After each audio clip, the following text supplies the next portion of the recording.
on the morning of June 19, 1815, the field outside the Belgian village of Waterloo was covered with the bodies of approximately 47,000 men who had been alive 24 hours earlier.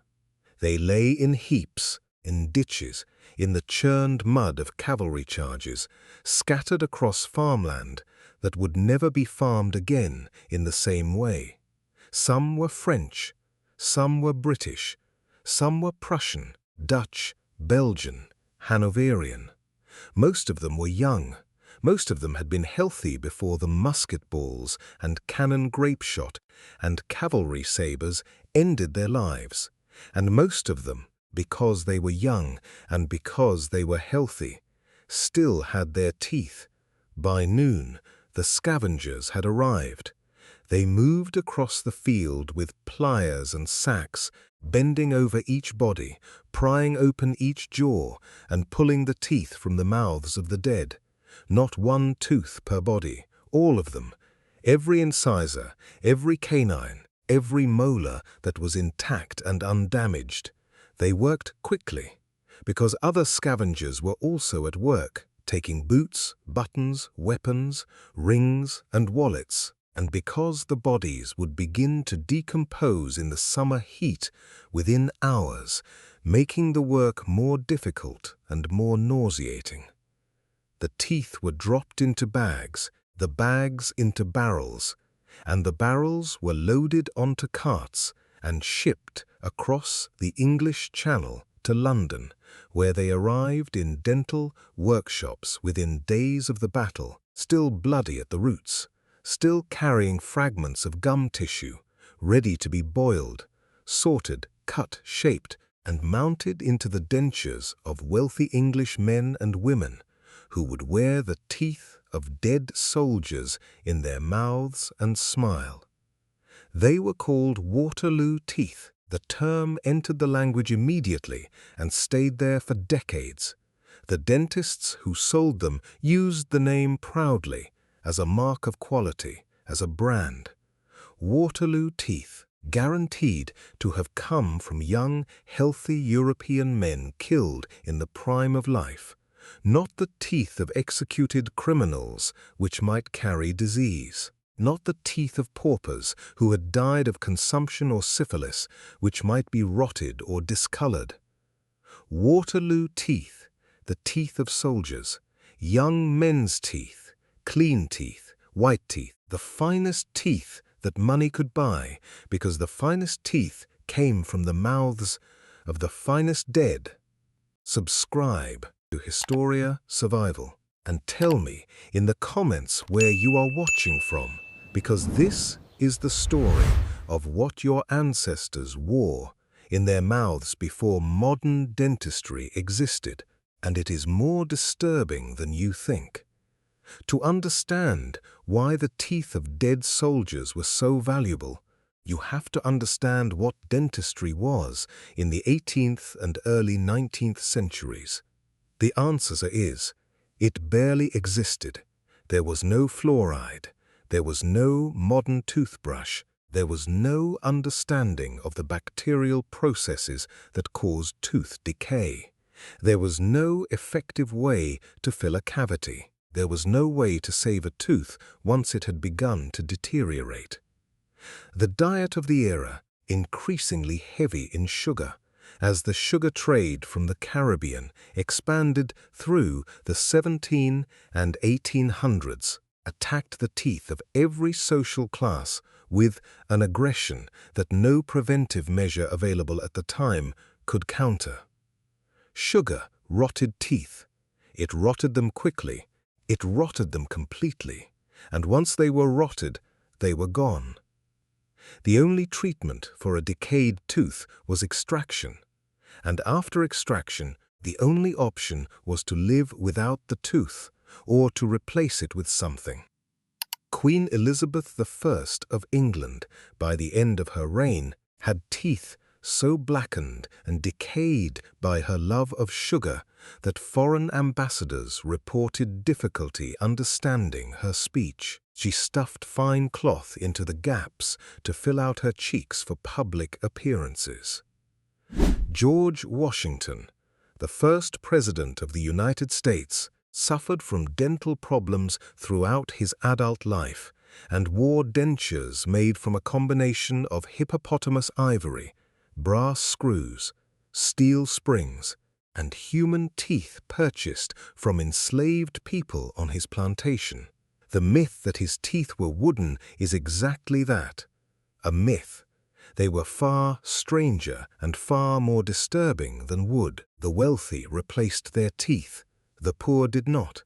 The wealthy could afford dentures, and dentures required material. They required teeth, not carved ivory, which cracked and stained and tasted foul. Not wooden pegs, which splintered and rotted in the moisture of the mouth. Real teeth, human teeth, teeth that looked natural, that fit into a jaw, that could bite and chew with something resembling normal function.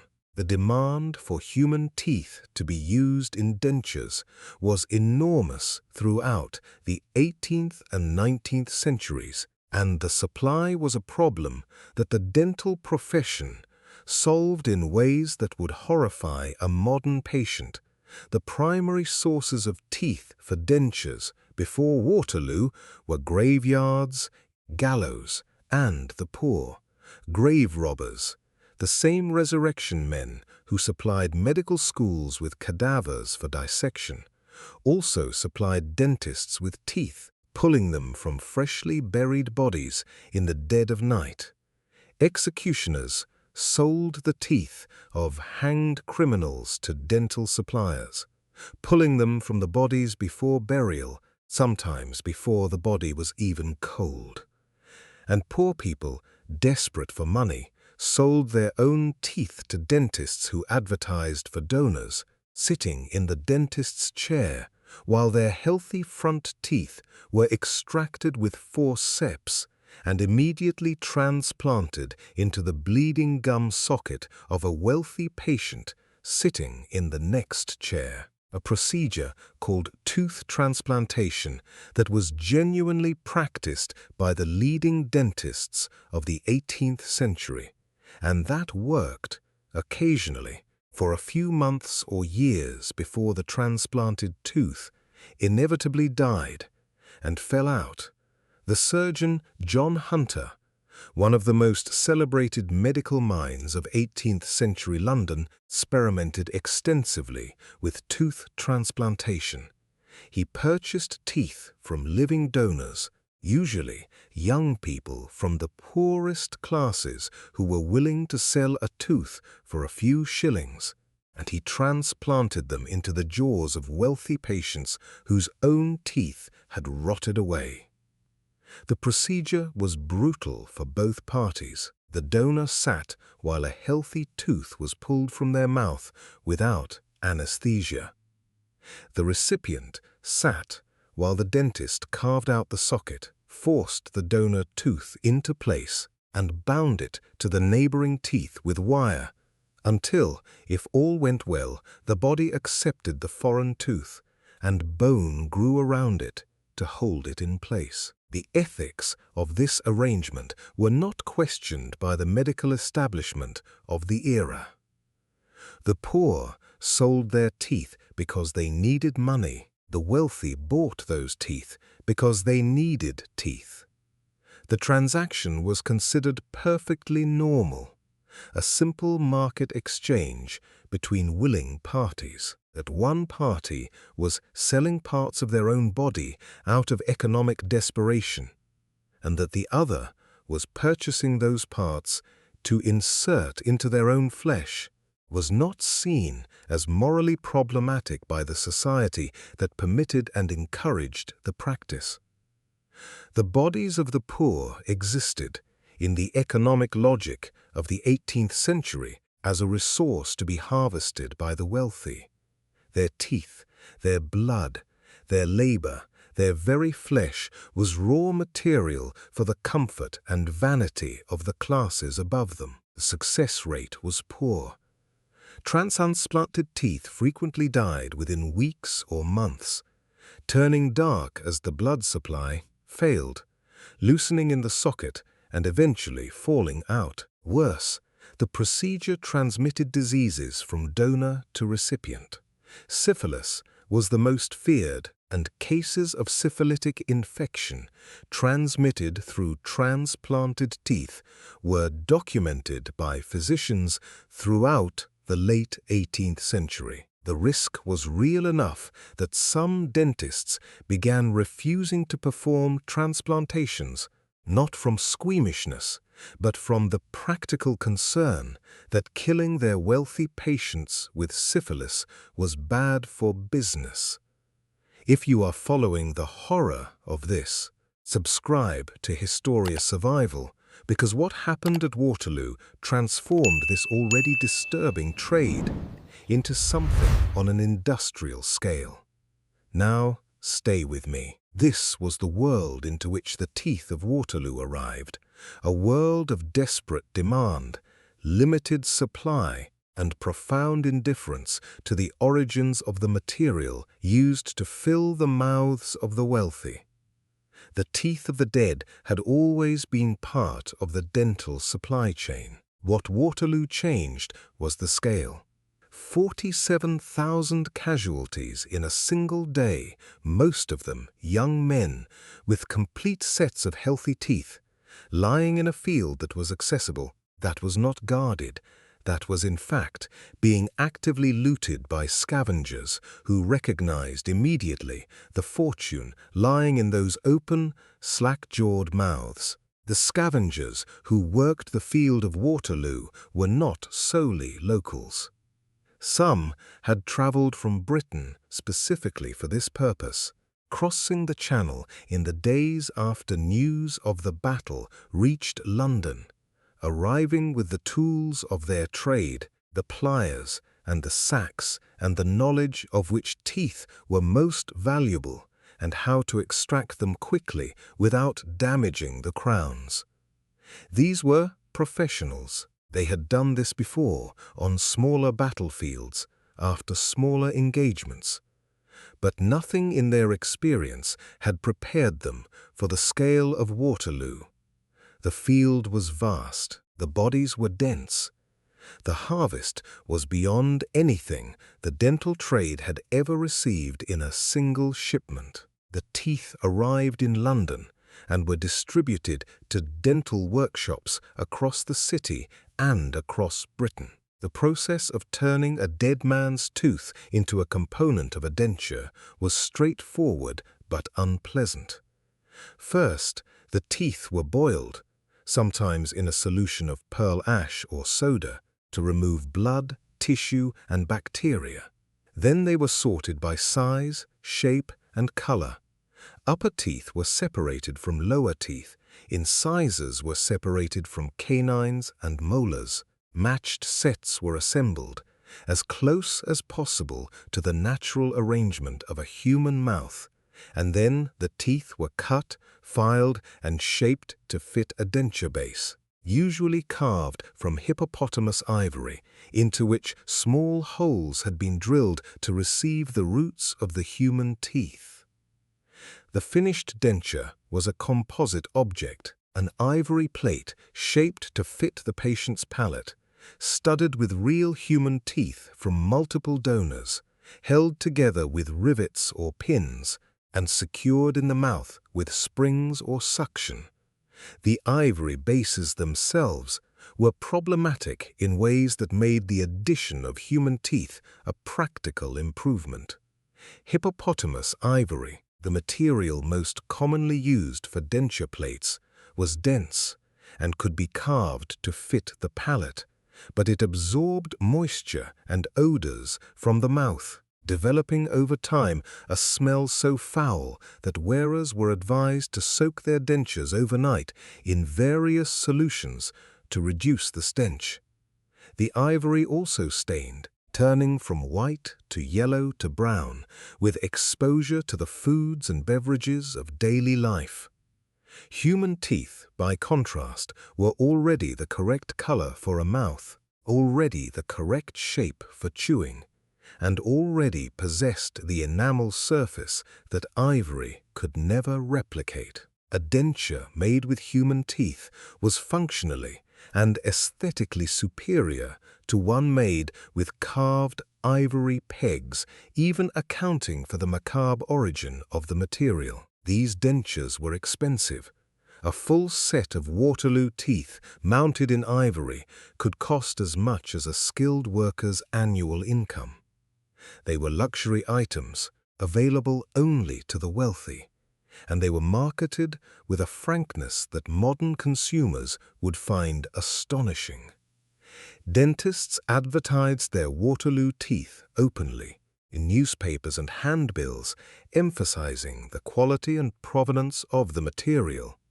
The name was a selling point, not a source of shame. Wearing the teeth of dead soldiers was not considered morbid or disrespectful. It was considered practical, even patriotic. These were the teeth of heroes, of men who had died defeating Napoleon, and wearing them in your mouth was simply making good use of what they no longer needed. The social acceptability of Waterloo teeth extended to the highest levels of British society.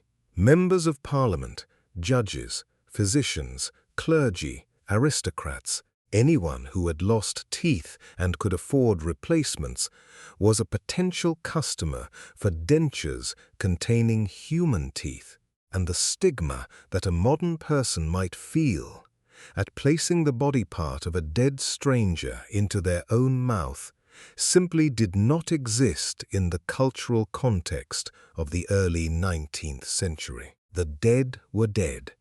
Their teeth were a material, a commodity, no different in principle from the leather of their boots or the brass of their buttons. The concept of bodily dignity after death, while it existed in religious contexts regarding burial and resurrection, did not extend to the practical question of what happened to specific body parts that had commercial value.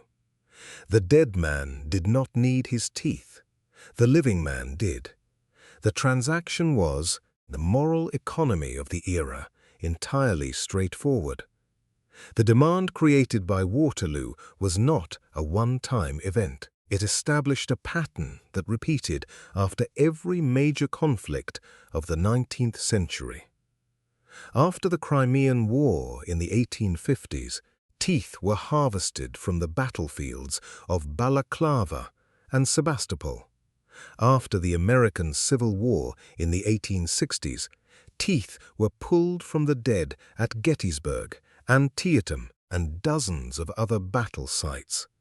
Barrels of teeth were shipped from America to England, where the dental workshops of London continued to prefer human teeth over any artificial alternative. The American Civil War, with its staggering casualty figures, over 600,000 dead in 4 years, produced a glut of dental material that suppressed prices for years afterward.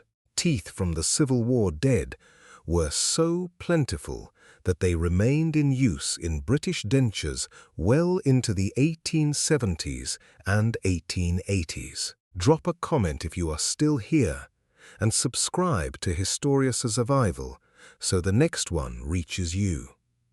Because the end of this story is the part that explains why it finally stopped. The social implications of the Waterloo teeth trade deserve explicit attention. A wealthy London gentleman or lady wearing a set of Waterloo dentures in 1820 was wearing the body parts of a dead person in their mouth at every meal, at every social gathering, at every kiss, and every conversation. They were smiling with a dead man's teeth. They were chewing with a dead man's molars.